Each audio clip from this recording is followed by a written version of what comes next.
Assalamualaikum warahmatullahi wabarakatuh. Di sini saya Muhammad Alfa Putra, NRP 50 25 25 bakal ngelakuin demo praktikum modul 2 mata kuliah struktur data. Untuk modul 2 sendiri ini terdiri dari binary tree sama FL tree. Dari aku sendiri, problems yang berhasil aku solve waktu kemarin itu ada 3. Ada problem top global cici, miau, sama resonansi kristal.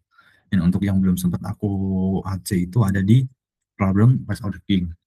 Langsung aja ke problem yang pertama aku selesaiin, itu di problem OTW atau global GG. Nah, sederhananya problem ini itu kita ngemasukin angka-angka tersebut ke dalam suatu vektor kayak pushback biasa. Cuma kalau misal value-nya itu sudah ada di dalam vektor tersebut, dia bakal di skip atau nggak usah dimasukin. Nah, untuk menjawab hal itu, di sini digunakan map untuk ngecek apakah value tersebut sudah ada atau enggak.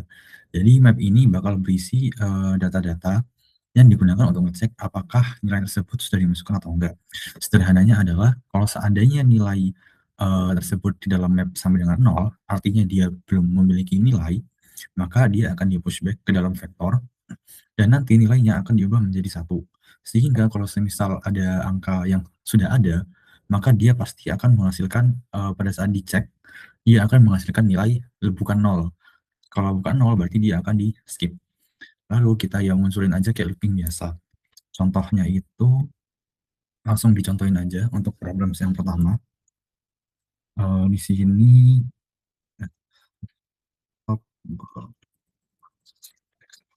kita pakai contoh yang di sini.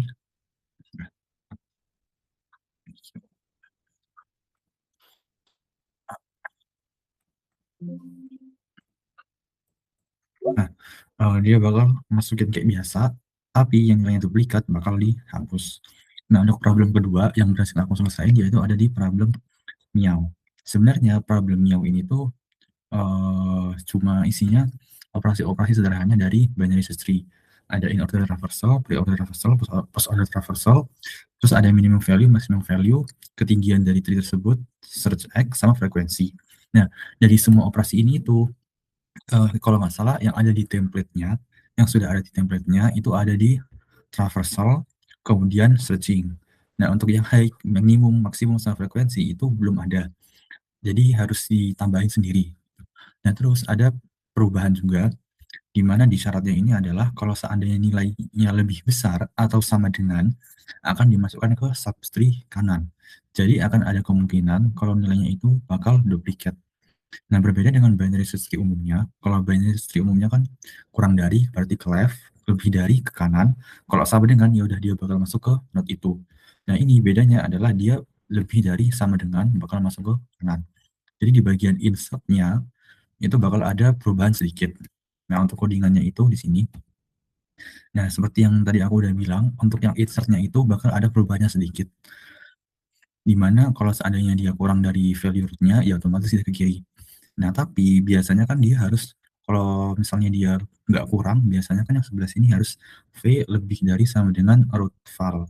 Nah, tapi karena syaratnya tadi ada lebih dari sama dengan, ya berarti langsung else in aja.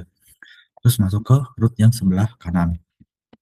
Nah, untuk get high sendiri, ini sederhananya adalah kita nge-traverse kiri sama kanannya sampai ke bagian leaf-nya. Karena kalau bagian leaf-nya kan dia akan mengandung 0, sehingga dia akan nge-return 0. Terus di sini ditambahin 1, karena ya base case-nya di sini udah dia nge-return 0. Terus dia bakal nyari max. Nah, max-nya sendiri ini itu dari function algorithm. Intinya bawaan dari CPP-nya untuk nyari nilai maksimum antara ketinggian kiri dan ketinggian kanan. Nah, untuk function search-nya ini kayak searching yang ada di template. Ya kayak dia ngecek apakah value-nya kurang dari, kalau kurang dari ya berarti ke kiri, kalau lebih dari ke kanan, kalau sama ya berarti dia akan return true. In order ini kurang lebih sama ya. In order berarti fungsi utamanya itu ada di tengah-tengah antara dua rekursinya. Kalau pre-order berarti sebelumnya, kalau post-order berarti di paling akhir. Ya itu aja sih untuk function-functionnya. Nah, untuk langkahnya itu, nah di sini tadi kan ada frekuensi sama minimum maksimum.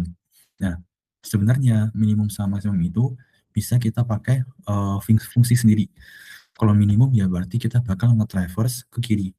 karena kan kalau di binary search tree itu yang paling kecil adalah yang paling kiri. Sebenarnya kita bisa aja nge-traverse kiri terus baru dapat nilai minimumnya. Begitu juga yang maksimum. Kalau yang maksimum berarti kita tinggal nge-traverse kanan terus udah dapat nilai maksimumnya. Nah, cuma karena di sini ya aku malas, jadi langsung aja setiap kali dia input value kita bandingkan untuk mencari nilai minimum sama maksimumnya. Jadi di sini ya fungsinya itu langsung pada saat dia input. Jadi nggak perlu harus bikin functionnya. Nah, begitu pula untuk yang frekuensi. Karena frekuensinya ini khusus untuk satu nilai, berarti kita tinggal compare aja. Kalau ada nilai yang dimasukkan itu sama dengan nilainya ingin dihitung frekuensinya, kita tinggal frekuensi plus plus. Jadi berarti kita nggak perlu ngebikin, ngupdate atau membuat suatu fungsi untuk binary search tree-nya. Nah, di sini untuk nilai in order, order, sama order, aku buat ke dalam suatu vektor yang nantinya bakal dimasukin ke fungsi masing-masing. Dan nanti bakal di pushbackin nilai value-nya ke dalam vektor-vektor tersebut. Jadi setelah dipanggil fungsinya, tinggal di looping aja nilai-nilai yang ada di dalam vektornya. Begitu pula dengan yang minimum value, maximum value tadi. Nah, untuk get height pun sama, karena tadi get height-nya itu return integer ya. Jadi kita tinggal panggil aja get height-nya, terus masukin root-nya yang tadi. Yang untuk x ini sama, tinggal kita panggil fungsinya aja. Nah, untuk yang frekuensi pun sama, karena di sini frekuensinya kita udah pakai variable counter ibaratnya, jadi tinggal dipanggil aja di sini. Nah, untuk kita demoin, untuk sini kita ambil contohnya aja.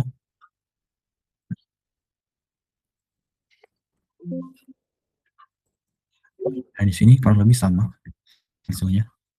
Order, pre-order, post-order, minimum 30, maksimum 50, hacknya 5, search 70 ketemu, dan frekuensi of 70 ada 3. Oke, lanjut ke problemnya selanjutnya. Ini itu kalau nggak salah ya, ini problem resonansi kristal. Kenapa ini jadi problem terakhir yang aku selesaiin? Kenapa nggak ini dulu yang diselesain gitu? Karena aku sempat bingung untuk menjawab soal ini, gimana caranya dia untuk bisa tahu note yang sebelumnya. Ternyata dipikir-pikir, kita bisa pakai stack untuk nyimpen parent, untuk nyimpen note sementaranya. Nah, langkah kerjanya itu di kristal, seperti yang aku bilangin tadi, sebenarnya nggak banyak yang diubah untuk function-function di bawaannya Binary Tree. Untuk insertnya masih sama, nggak ada yang berubah. Dan yang berubah di sini adalah mekanismenya, di mana kita menggunakan stack. Nah, kita ngecek dulu apakah kita ngebuat stack yang isinya adalah root dari root awalnya. Nah, kita ambil node, ya berarti dari node yang paling atas. Nah, kalau seandainya node left-nya ada, berarti kita akan nge-compare antara data di node itu dengan data yang ada di left-nya. Jadi kita ngejumlahin antara data yang ada di node tersebut dengan data yang ada di bagian kiri node tersebut. Apakah sudah sama dengan sum? Jika sama, berarti tinggal yes, gitu, nol, program berhenti. Tapi kalau seandainya nilainya berbeda, ya kita push ke stack. Bagian sebelah kirinya, kita push ke stack. Yang nantinya bisa kita pakai untuk ngecek lagi sebelah kirinya dia. Nah, kalau seandainya node track-nya sama untuk yang sebelah kanan, kalau node track-nya value-nya ada, kita cek juga antara node itu dengan node sebelah kanannya, apakah jumlahnya sudah sama dengan sum. Jika iya, berarti dia akan langsung nge-count yes, program berhenti. Kalau seandainya belum sama, kita simpan stacknya ke sebelah, kita simpan node-nya ke dalam stack. Kalau seandainya selama looping ini dia nggak ngehasilin apa-apa, ya berarti tandanya tidak ada jumlahan antara dua node yang menghasilkan sama dengan sum. Nah, langsung kita praktekin aja.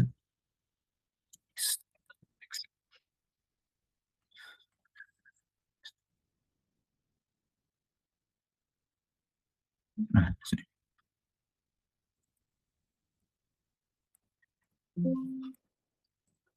di sini udah ketahuan hasilnya sama, yaitu yes. Nah, lanjut ke problem yang keempat. Nah, problem ini itu adalah problem yang nggak sempat aku selesaiin ketika praktikum, karena langkah awalnya pada saat praktikum itu, ini kan sederhananya adalah kita menghitung ibaratnya dia itu level order traversal. Jadi dia ngejumlahin setiap not-not yang ada di level tertentu. Kalau dilihat di soalnya ini, nah, misal, dari BST ini, semisal yang dicek adalah satu, berarti kita harus nge-traverse ke level ke-1 dan ngejumlahin semua not yang ada di sana. Contohnya kalau misalnya kita cek 1 berarti 30 tambah 70 sama dengan 100. Nah, sederhananya adalah level order traversal. Cuma yang jadi tantangannya adalah di sini, pengecekannya itu dilakukan banyak, berkali-kali, sambil kita juga harus ngupdate isi dari binary history-nya dari perintah insert ini. Nah, kenapa aku kemarin nggak sempat ngerjain dan nyelesain Rest of the King, ide awalnya ketika aku ngerjain problem ini itu, setiap kali komen atau perintah insert masuk, dia bakal masukin binary history kayak biasa. Nah, tapi kalau seandainya dia masuk ke perintah check, dia bakal nge-generate atau ngebuat vektor yang isinya value-value dari level di node itu. Jadi semisal dia memanggil cek 1, maka dia akan nge-generate vektor yang isinya angka 30, 70. Terus kalau seandainya dia ngecek 2, berarti dia akan nge-generate vektor yang isinya 20, 40, 60, 80. Tapi masalahnya kalau seandainya dibikin kayak gitu, dia bakal boros waktu banget. Karena setiap kali kita ngecek, kita harus ngeloop dan ngelakuin level order traversal. Belum lagi kalau seandainya isi dari node-nya itu berubah gara-gara perintah insert. Nah, ternyata waktu revisi kemarin itu, uh, untuk fungsi level order traversalnya itu bisa kita jadikan satu dengan pada saat kita melakukan insert di binary history-nya. Nah, kalau misalnya kita lihat di kodenya ini, sebenarnya nggak banyak yang berubah. Yang berubah itu benar-benar hanya di bagian insertnya aja. Nah, terus nanti kita pakai vektor. Nah, vektor ini itu setiap indeksnya itu merepresentasikan jumlahan dari node-nya. Semisal yang dicek itu cek 0, berarti level ke 0. Berarti di vektor indeks ke 0-nya itu adalah jumlahan dari level ke 0 dari node-nya. Nah, di dalam insertnya sendiri itu yang diubah lumayan banyak sih. Inputannya itu ada index, ya nilainya yang ingin dimasukkan. Terus ada vektor sama integer D.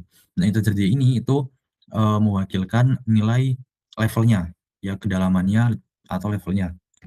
Nah, kalau seandainya nilainya itu kurang dari sama dengan value, value ini sendiri ya nilai dari node-nya, value dari node-nya, berarti kan dia harus ke kiri, kalau semisal normalnya. Nah, di sini kita cek apakah sebelah kirinya itu ada ada nilainya atau enggak.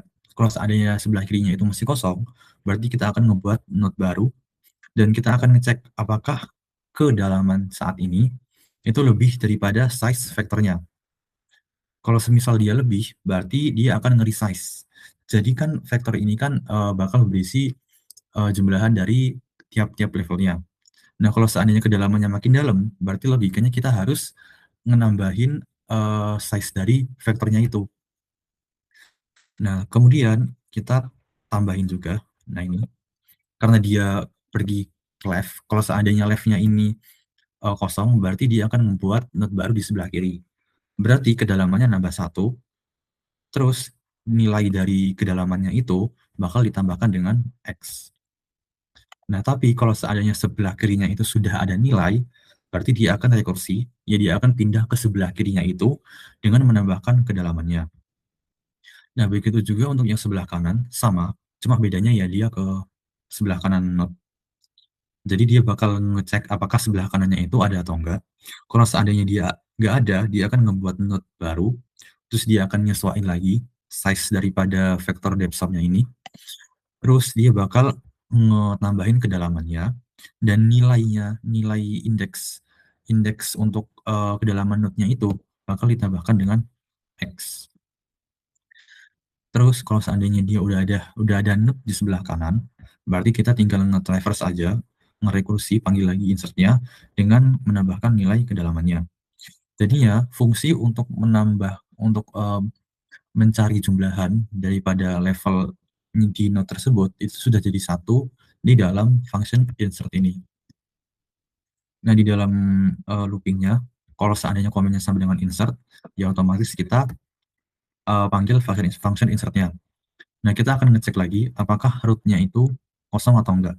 Kalau iya kosong, kita akan ngebuat root baru, terus kita inisialisasi depth_sum di indeks ke 0 akan bernilai X.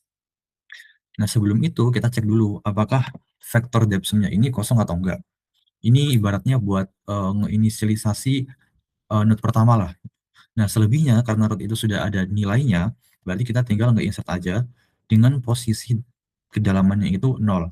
Karena pada saat root itu baru dibuat, ya posisi kedalamannya itu masih di posisi 0.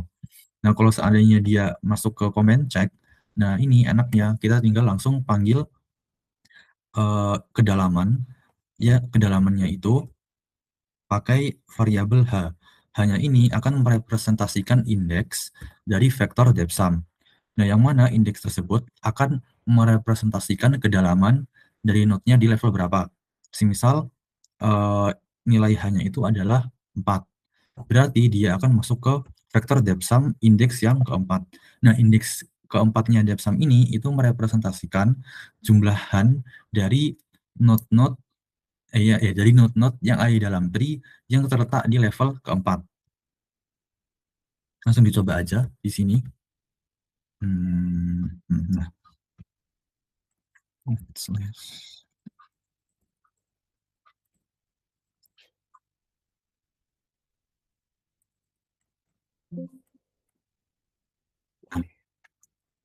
Kurang lebih hasilnya sama, 50, 100, 140, 200.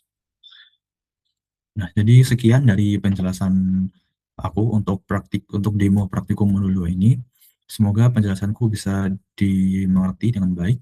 Mohon maaf jika ada salah katanya. Wassalamualaikum warahmatullahi wabarakatuh.